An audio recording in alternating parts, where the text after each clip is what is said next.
नमस्कार दोस्तों, stock market studies में फिर से एक बार आपको स्वागत है।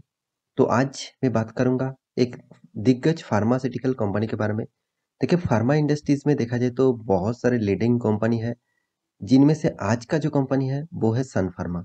और सन फार्मा इंडिया का नंबर वन फार्मास्यूटिकल कंपनी है। तो जितने सारे स्टॉक मार्केट में लिस्टिंग हुआ कंपनी है, मतलब जितने सारे फार्मास्यूटिकल कंपनी स्टॉक मार्केट में लिस्टिंग है, उनमें से देखा जाए तो सबसे बड़ा और सबसे ज़्यादा मार्केट कैप रखने वाला कंपनी है सन फार्मा। तो इसी के बारे में आज बात करूंगा और वीडियो को पूरा देखिए, क्योंकि बहुत सारे दोस्तों ने कमेंट किया सर इसके ऊपर एक वीडियो बना के दीजिए, इसका फंडामेंटल फाइनेंशियल और बिजनेस मॉड्यूल के बारे में थोड़ा सा बात करिए, मतलब एक वीडियो बना के दीजिए। तो आज उसी के बारे में बात करूंगा, तो वीडियो को लास्ट तक देखिए। यहाँ पे बहुत कुछ इन्फॉर्मेशन मैं आपको देने वाला हूँ। तो वीडियो को लास्ट तक देखिए और अभी तक अपने चैनल को सब्सक्राइब नहीं किया तो जरूर सब्सक्राइब कर लीजिएगा, क्योंकि आपको डेली बेसिस स्टॉक मार्केट बहुत सारे इन्फॉर्मेशन एंड अपडेट चाहिए तो इस चैनल में बने रहिए, क्योंकि मैं बहुत सारे वीडियोस डालता रहता हूँ। तो चलो देख लेते हैं आज के स्टॉक के बारे में। तो सबसे पहले मैं चार्ट पैटर्न के ऊपर आ चुका हूँ। कंपनी के परफॉर्मेंस के बारे में बात करूँ, आप यहाँ पे देख सकते हैं कंपनी का जो परफॉर्मेंस है वो करीबन करीबन देखा जाए तो कंपनी एक्चुअली एक सन फार्मा जो फार्मास्यूटिकल इंडस्ट्रीज है, मतलब मेडिसिन और मेडिकल सेक्टर में और मेडिसिन सेक्टर में और ड्रग सेक्टर में कंपनी नंबर वन है, क्योंकि कंपनी का मार्केट कैप कोई छोटा मोटा कंपनी नहीं है। इसका मार्केट कैप आप देख सकते हैं 2,15,000 करोड़ से भी, तो कोई छोटा-मोटा कंपनी नहीं है, बहुत बड़ा कंपनी है आप बोल सकते हैं। कंपनी स्टार्ट हुआ था 1983 में। तो यहाँ पे देख सकते हैं 1983 में कंपनी स्टार्ट हुआ था और गुड़गांव मुंबई से कंपनी का हेड ऑफिस है, मतलब देखा जाए तो मुंबई में ही कंपनी स्टार्ट हुआ था। और कंपनी का टोटल एसेट ऑब्वियसली 2021 के हिसाब से, 2021 के रिपोर्ट के हिसाब से तो 68,250 करोड़, तो करीबन करीबन 9.1 बिलियन डॉलर।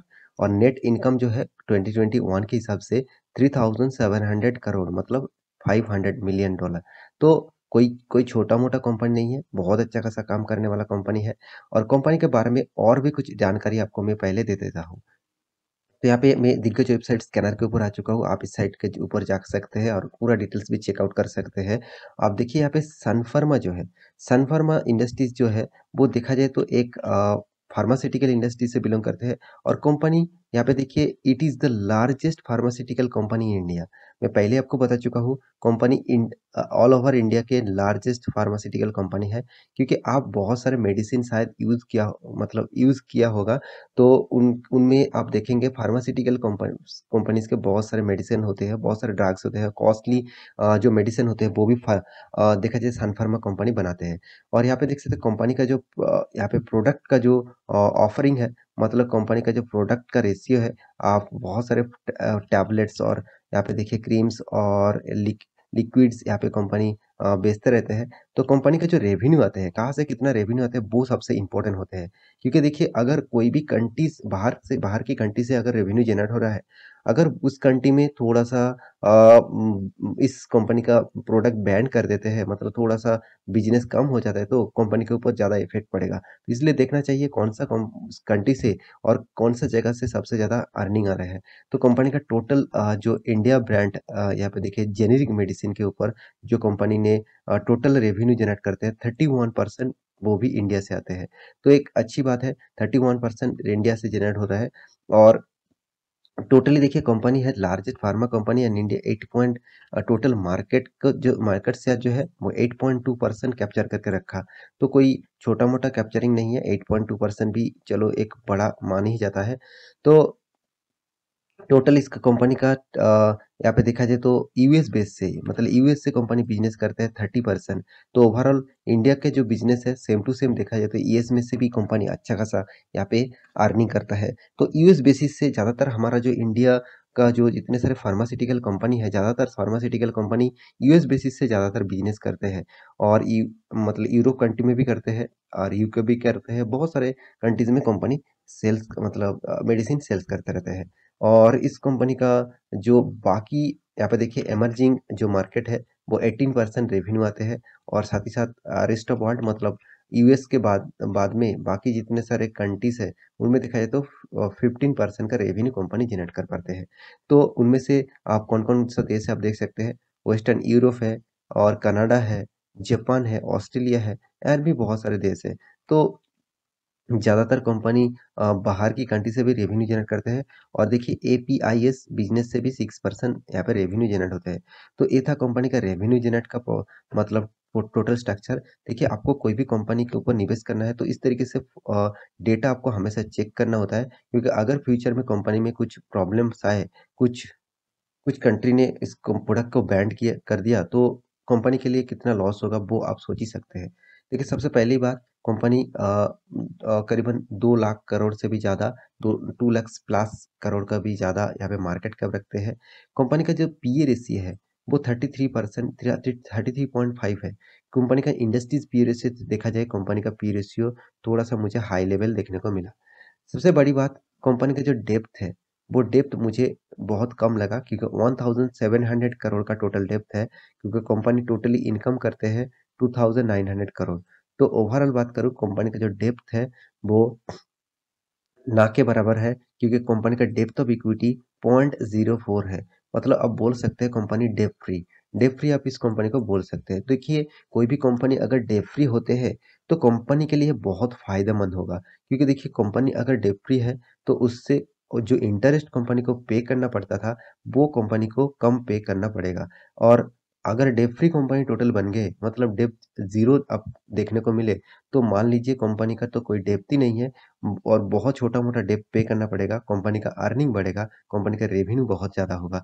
तो एक्चुअली देखा जाए कंपनी का यही सबसे बड़ा फ़ायदा होता है। कंपनी का ईपीएस, ईपीएस देखिए अर्निंग पर से 25 रुपीज़ 26 रुपीज़ अर्निंग हो रहा है, बहुत अच्छा खासा अर्निंग है और कंपनी का return of equity and return of capital employed दोनों ही देखिए एक लो लेवल में देखने को मिला। देखिए फार्मास्यूटिकल इंडस्ट्रीज़ में आपको इतना ज़्यादा ग्रोथ नहीं देखने को मिलेगा क्योंकि देखिए कोरोना के सिचुएशन के बाद सबसे ज़्यादा तेज़ी जिस सेक्टर में मिला होगा वो है फार्मास्यूटिकल। तो एक टिप्स आप यहाँ से ज़रूर सीख चुके होंगे कि फिर से कोई भी इस तरीके से मेडिकल सिचुएशन के कोई भी प्रॉब्लम्स आए और all over world basis market में कुछ प्रॉब्लम्स आए, सिर्फ इंडिया में भी प्रॉब्लम आ सकते हैं इस तरीके से। अगर इस तरीके से फ्यूचर में सिचुएशन क्रिएट हुआ, तो आप शॉर्ट टर्म के लिए ऑब्वियसली फार्मास्यूटिकल के ऊपर निवेश करना क्योंकि फार्मास्यूटिकल उसी टाइम में सबसे ज़्यादा भागते हैं। क्योंकि आप चार्ट पैटर्न देखेंगे तो देखिए किस तरीके से मार्केट में तेज़ी हुआ था। उसके बाद 2000 देखा जाए 14 के बाद कंपनी ने फिर से रिकवरी किया, अच्छा खासा गिरावट देखने को मिला और कोरोना के सिचुएशन के बाद फिर से रॉकेट की तरह भागा।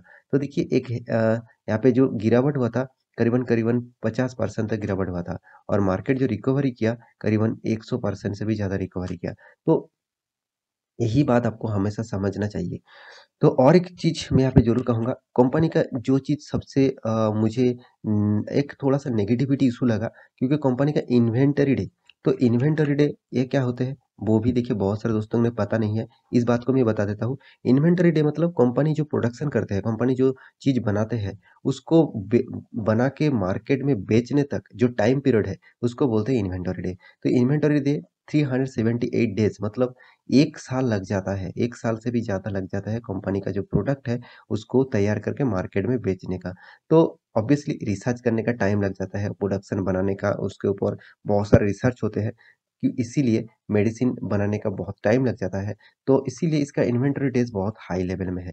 तो ये थोड़ा-सा नेगेटिव इश्यू ज़रूर कहूँगा क्योंकि फार्मास्यूटिकल हाँ, अलग-अलग सेक्टर के वाइज़ यहाँ पे इन्वेंटरी डेज़ अलग-अलग देखने को मिलेगा। तो फार्मास्यूटिकल इंडस्ट्रीज़ में आप देखेंगे तो इन्वेंटरी डे चलो ठीक ही है, कोई बात नहीं। तो कंपनी के हाथ में फ्री कैश फ्लो, ये सबसे बड़ी बात है, कंपनी के हाथ में ज़बरदस्त कैश है। कैश मतलब कंपनी के पास कितना लिक्विड कैश है। लिक्विड कैश जितना कंपनी के पास रहेगा, उतना ही कंपनी के लिए फ़ायदेमंद होगा। और यहाँ पे कंपनी का डेटर्स डे मतलब कंपनी का जो डेटर्स है मतलब जितने सारे कंपनी जिसको माल बेचते हैं उसके पास से कंपनी का पैसा आने में कितना दिन लग जाता है 98.7 डेज मतलब ये भी एक टाइम पीरियड ऑब्वियसली जरूर है क्योंकि जितना कम टाइम में कंपनी का डेटर्स डे पेमेंट करेगा उतना ही कंपनी के लिए फायदा है। हाँ पहले इन्वेंटरी के लिए टाइम लग रहा है तो इसलिए डेटर्स डे के लिए भी टाइम लग रहा है। और वर्किंग कैपिटल डेज ये भी देखिए 83 है। ये जितना कम रहेगा इतना ही मतलब एक पॉजिटिविटी माना जाएगा। तो कंपनी के कुछ पैरामीटर पॉजिटिव है, कुछ पैरामीटर नेगेटिव ज़रूर है। फिर भी कहूँगा कंपनी ज़बरदस्त परफॉर्मेंस करते हैं क्योंकि कंपनी मार्केट कैपिटलाइजेशन के हिसाब से नंबर 1 कंपनी है और कंपनी का देखिए सेल्स ग्रोथ आप देखेंगे, कंपनी का नेट प्रॉफिट आप हर साल में ग्रोथ देखने को ज़रूर मिलेगा। हाँ, कोरोना के सिचुएशन में कोरोना मार्केट स्टार्ट हुआ, लॉकडाउन स्टार्ट हुआ तो उस पीरियड में कंपनी का लॉस हुआ था, उसके बाद अच्छा खासा रेवेन्यू जनरेट किया। तो कंपनी देखिए आपको अच्छा खासा रिटर्न भी दे रहा है।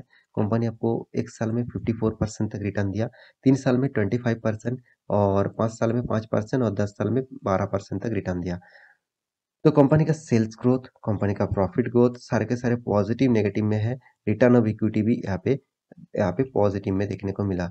तो कंपनी का रिज़र्व के बारे में बात करूँ, तो कंपनी का जो रिज़र्व है, वो यहाँ पे ज़बरदस्त ग्रोथ होते होते हुए देखने को मिला। तो देखिए हमेशा कंपनी का रिज़र्व बढ़ना चाहिए क्योंकि रिज़र्व अगर घट गया, तो कंपनी के हाथ में जो कैपिटल्स है, वो भी घट जाएगा। कंपनी का कर्ज़ा तो मैं पहले ही बता चुका हूँ। अभी देख लेते हैं इन्वेस्टर। तो इन्वेस्टर कितना इन्वेस्ट किया, वो आप देख लीजिए।